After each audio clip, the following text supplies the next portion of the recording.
Star उत्सव पर देखिए अपने चहीते शोज 1 अप्रैल से डीडी फ्री डिश पर।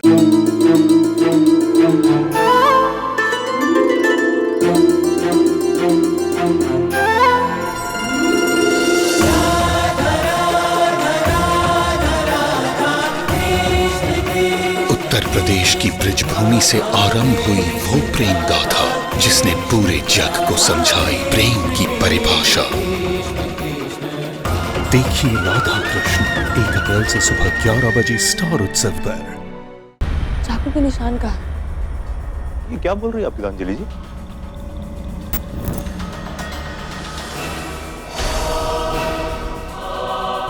मैं तो पहले भी तुम्हें ऐसे प्यार करता था। हाँ करते थे पहले भी ऐसे, पर अब कुछ बदल गया है। तुम अभिमन्यु हो भी या नहीं?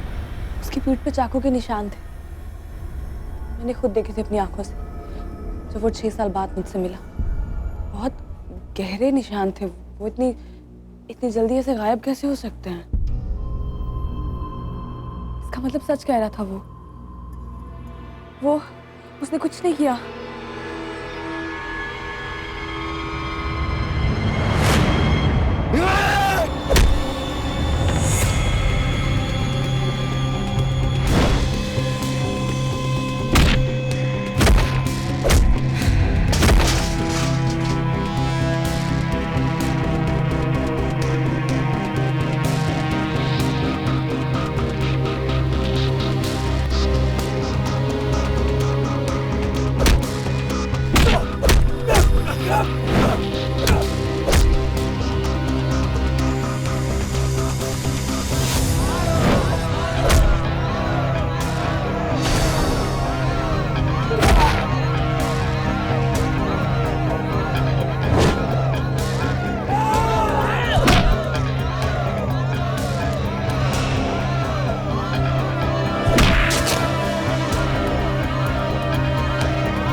नॉट बैड, हाँ? पर याद रखना मेजर अभिमन्यु, अगर तुम्हें आर्मी में ट्रेन किया है तो मुझे मेरे अकेलेपन ने ट्रेन किया है, मेरे पागलपन ने ट्रेन किया है। उससे जीत नहीं पाओगे। गौरा को भूल जाओ, उसकी खुशबू, उसकी छुअन मेरे दिमाग में बस चुकी। आज के बाद उसे गौरा कहने का हक तुम्हारा नहीं, सिर्फ मेरा होगा। और उसका एक ही रास्ता है, तुम्हारी मौत।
गलती हो रही है हमसे।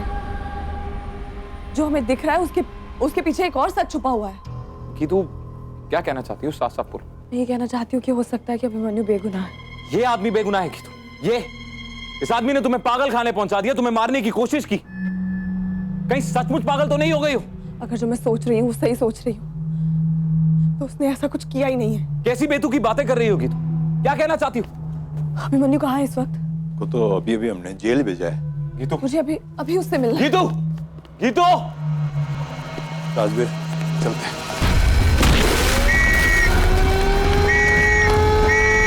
कुछ कहते जेल रोक के बाद सब जगह के बंद कर दो, हर पोस्ट पे निगरानी बढ़ा दो, जरूरी सोचो। कुछ कहते जेल रोक के बाद सब जगह के बंद कर दो, हर पोस्ट पे निगरानी बढ़ा दो, जरूरी सोचो। कुछ कहते जेल रोक के बाद सब जगह के बंद कर दो, हर पोस्ट पे निगरानी बढ़ा दो, जरूरी सोचना। कुछ कहते जेल रोक के बाद सब जगह के बंद कर दो, हर पोस्ट पे निगरानी बढ़ा दो, जरूरी सोचना। कुछ कहते जेल रोक के बाद सब जगह के बंद कर दो, हर पोस्ट पे निगरानी बढ़ा दो, जरूरी सोचना। कुछ कहते जेल रोक के बाद एक साथ भाग रहे सब जगह के बंद कर दो, ये रुको, चेक हर करके पोस्ट पे निगरानी बढ़ा दो, जरूरी सोचना। कुछ कहते जेल रोक के भागे सब जगह के बंद कर दो, हर पोस्ट पे निगरानी बढ़ा दो, जरूरी सोचना। कुछ कहते जेल रोक के भागे सब जगह के बंद कर दो, हर पोस्ट पे निगरानी बढ़ा दो, जरूरी सोचना।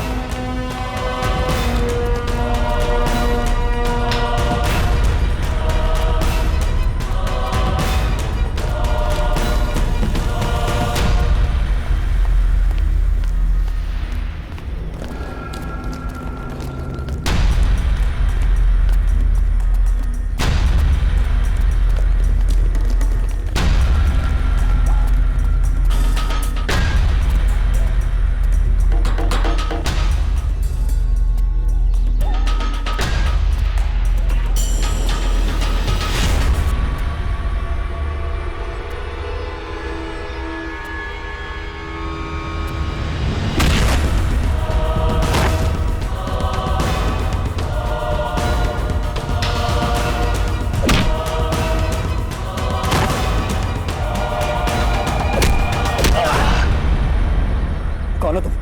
और तुम्हारी शक्ल मेरी तरह कैसे? हाँ? है ना कुदरत का करिश्मा या अपनों की चाल। क्यों मेरी जान की दुश्मन बने? क्या बिगाड़ा है मैंने तुम्हारा? क्यों इतनी नफरत करते हो मुझसे?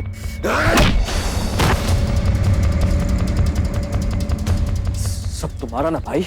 सुख, दुख, माँ, पिताजी, गौरा। तुम जानते हो कि मैं तुम्हें क्यों मारना चाहता हूँ? क्योंकि तुमने मेरी जगह ली। अगर तुम नहीं होते, तुम्हें जो प्यार मिला, तुम्हें जो अपनापन मिला, वो सब मेरा होता। भाई? हाँ, मैं भाई हूं तुम्हारा। वो भाई जिससे तुमने उसका सब कुछ छीन लिया। पर मुझे तो कुछ पता ही नहीं था। कैसे पता होता कि मेरे पैदा होते ही पिताजी ने मेरी मौत का फरमान जारी कर दिया। उन्हें यह विश्वास था कि मैं उनकी तबाही का कारण बनूंगा, लेकिन उन्हें यह नहीं पता था कि उनकी तबाही के कारण मैं नहीं, क्योंकि मेरे अंदर जो आग भरी है वो उनकी तबाही का कारण बनेगी, और तुम्हारी भी। तुम्हें क्या लगा मैं कहीं से लौट के आया हूं?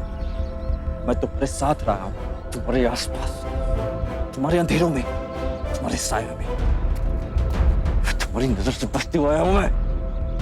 जब मैं अकेला था, देखा तुम हमेशा अपनों से घिरे हुए हो। जब मैं अकेला रोया था तो मैंने देखा कि हमेशा तुम्हारे पास तुम्हें कोई हंसाने वाला था। और बाद में यही सोचता रहा कि अगर तुम पैदा ना होते तो मेरी जगह कोई ना रहता। तुम्हारी वजह से मन्नू, तुम्हारी वजह से मुझे किसी का प्यार ना मिला। मैं मनूस बन गया यार।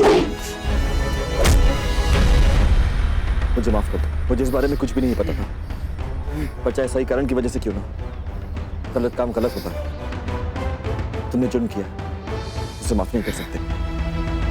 सजा तुम्हें भुगतनी होगी। प्लीज मेरी बात मानो, पुलिस के सामने सरेंडर कर दो। अपने किए का पश्चाताप कर दो। तुम्हें जो कुछ भी खोया है सब मिल जाएगा। माता पिता का प्यार, परिवार, सब मिल जाएगा। पागल समझा मुझे? हाँ? अपने हक के लिए हाथ फैलाना ये मेरा स्टाइल नहीं।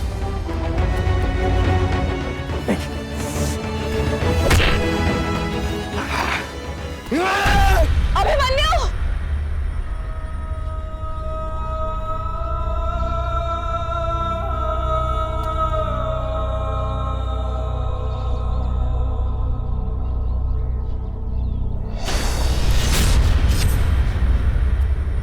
यही मैं तुम्हें बताने की कोशिश कर रहा था गौरव। जो कुछ भी हुआ वो मैंने नहीं, इसने किया। तो मेरी बात पर विश्वास हुआ? इसकी बात का विश्वास मत करना गौरा।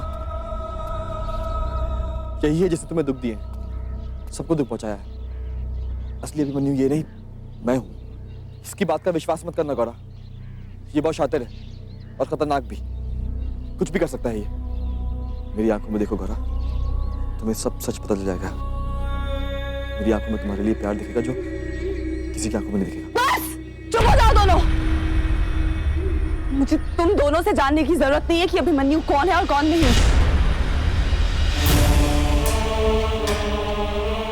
मैं पहचान चुकी हूं कि अभिमन्यु कौन है।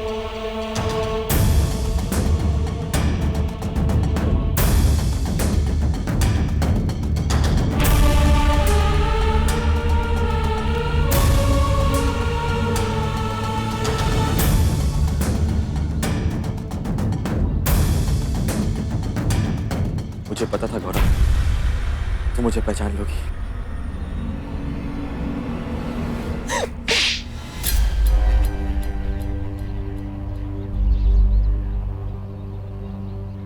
सही कहा तुमने, पहचान तो लिया मैंने कि असली अभिमन्यु तुम नहीं, वो है।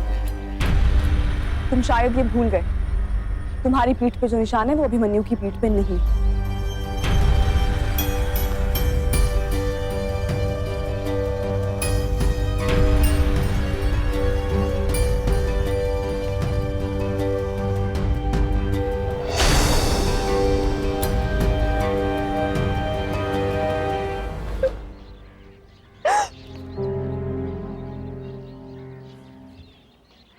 ये 6 साल मैंने किस तरह गुजारे हैं तो कभी समझ नहीं पाओगे।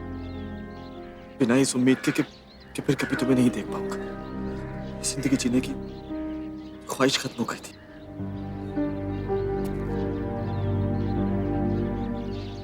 लेकिन फिर उसी जिंदगी ने मुझे तुम्हारे पास दोबारा भेजा, तुमसे मिलने के लिए, तुम्हें गले लगाने के लिए। मैंने ये 6 साल नर्क की तरह गुजारे अभिमन्यु। फरे भी आया तो सच झूठ कुछ समझ में नहीं आ रहा था मुझे। तुमसे नफरत सी हो गई थी, लेकिन जानते हो उस नफरत के पीछे भी प्यार था, उम्मीद थी, उसी के सहारे जिंदा थी। इसीलिए जैसे तुमने इशारा किया मैं समझ गई, मुझे दुख देने वाला, मुझे तकलीफ पहुंचाने वाला मेरा अभिमन्यु नहीं कोई और ही था। क्योंकि अभिमन्यु मुझे दुख नहीं पहुंचा सकता, वो तो मुझसे प्यार करता। और देखो आज तो मेरी आंखों के सामने खड़े।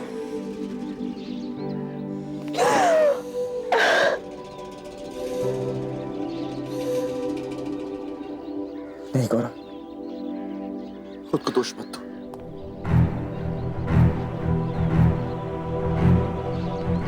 Hands up!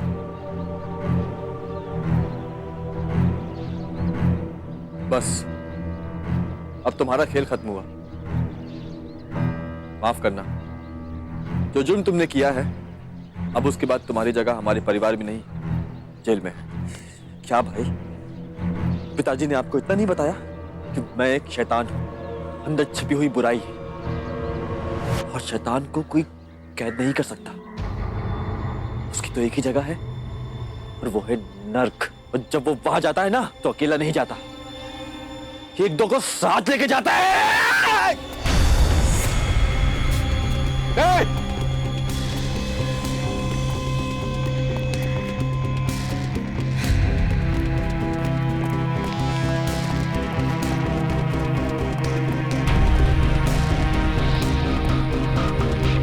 इंस्पेक्टर साहब, हमें नीचे जाना चाहिए उन्हें ढूंढने के लिए।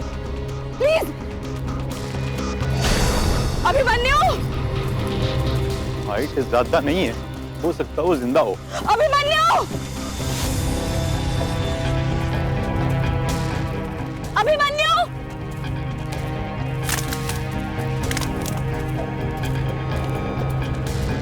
कहाँ से आवाज आई ना? इधर से आवाज आई ना? अभिमन्यु! ये यहाँ है, यहाँ है। ये क्या?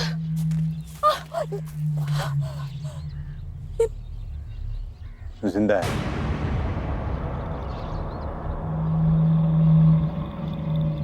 और अगर दूसरा कैदी का है, ढूंढो उसे। नहीं, अगर ये अभिमन्यु नहीं हुआ तो? ये बोल रहे हो अभिमन्यु नहीं हुआ तो मतलब? ये अभिमन्यु तो है सामने। आप एक मिनट इसे पलट के देखिए जरा।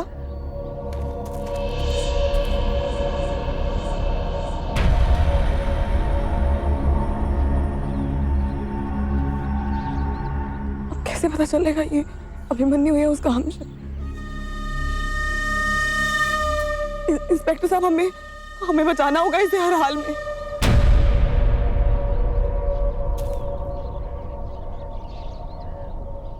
दिमाग तो खराब नहीं हो गया उसका? क्या मतलब है कि दो अभिमन्यु है? कहाँ है वो? इस वक्त गीतू अस्पताल में, अभिमन्यु का आईसीयू में रखा हुआ। क्या तुमने दूसरे अभिमन्यु को देखा है? नहीं, क्योंकि जहां मैं खड़ा था वहां से मुझे सिर्फ एक ही का चेहरा दिख रहा था। दूसरे कैदी की पीठ थी मेरी तरफ। किसी ने ये दूसरे अभिमन्यु को देखा नहीं? कहीं ऐसा तो नहीं कि ये दूसरा अभिमन्यु सिर्फ गीतू दी के दिमाग में एग्जिस्ट करता है? I mean, may be she is hallucinating like always. आखिर गीतू दी अभी तक अभिमन्यु से प्यार जो करती है। इतने दिनों तक गीतू दी अभिमन्यु से नफरत करने का नाटक करती रही और तुम बेवकूफ बनते रहे। ये सब किस लिए किया तुमने? ताकि गीतू दी वापस से अभिमन्यु की बाहों में जा सके, इसीलिए किया ना? इंस्पेक्टर साहब ने कहा कि मेरे आने से शायद अभिमन्यु से सच उगलवाना आसान हो जाए। शायद गलती हो रही है हमसे। जो हमें दिख रहा है उसके पीछे एक और सच छुपा हुआ है। देखो, मैं तो पहले से ही जानती थी एक तरफा प्यार की कोई कीमत नहीं है इस दुनिया में। भले ही तुम गीतू दी के लिए जान भी क्यों ना दे दो, तुम उसकी जिंदगी में कोई अहमियत नहीं रखोगे। मैं तो पहले से ही ये बात जानती थी, आज शायद तुम भी समझ गए। गीतांजलि जी, आप जिस चाकू के निशान की बात कर रही थी, क्या किसी और ने भी अभिमन्यु की पीठ पर वो निशान देखा था आपके अलावा उसके वापस आने के बाद? हो सकता है या आपकी गलतफहमी हो। नहीं इंस्पेक्टर साहब, मेरी गलतफहमी नहीं है। मैंने आज उन दोनों को एक साथ देखा अपनी आंखों से। लेकिन मेरे पल्ले नहीं पड़ रहा है गीतांजलि जी कि हमने पूरा इलाका छान मारा था। अगर वहां दूसरा अभिमन्यु होता तो हमको मिल जाता, कम से कम उसकी लाश तो मिलती ना। पर ऐसा हुआ नहीं, क्योंकि अभिमन्यु एक ही है और वो हमारे पास अंदर है। डॉक्टर साहब, कैसा है अभिमन्यु? डोंट वरी, पेशेंट अब खतरे से बाहर है। अरे गीतांजलि जी, आपको जाने की इजाजत नहीं है। आप नहीं जा सकती, अंदर। अरे गीतांजलि जी, आपको अंदर जाने की इजाजत नहीं है। अरे आप अंदर कैसे?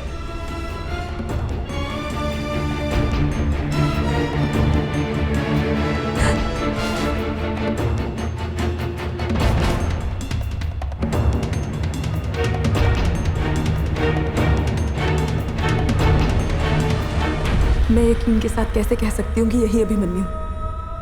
उसके लौटने की इतनी देर तक मैं उसे पहचान नहीं पाई, तो फिर अब कैसे? क्या पता अभिमन्यु अभी भी कहीं और हो, जख्मी हालत में। क्या पता ये भी एक धोखा ही हो।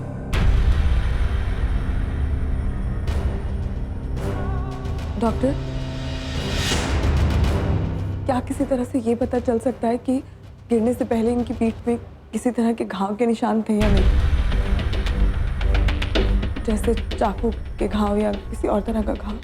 नहीं, अगर होंगे भी तो ये इतनी ऊंचाई से गिरे हैं कांटों की झाड़ियों पे, और इनका निशान और चाकू का घाव भी एकदम सेम होता है। और ये बताना बहुत ही मुश्किल है कि ये पुराना है या नया घाव।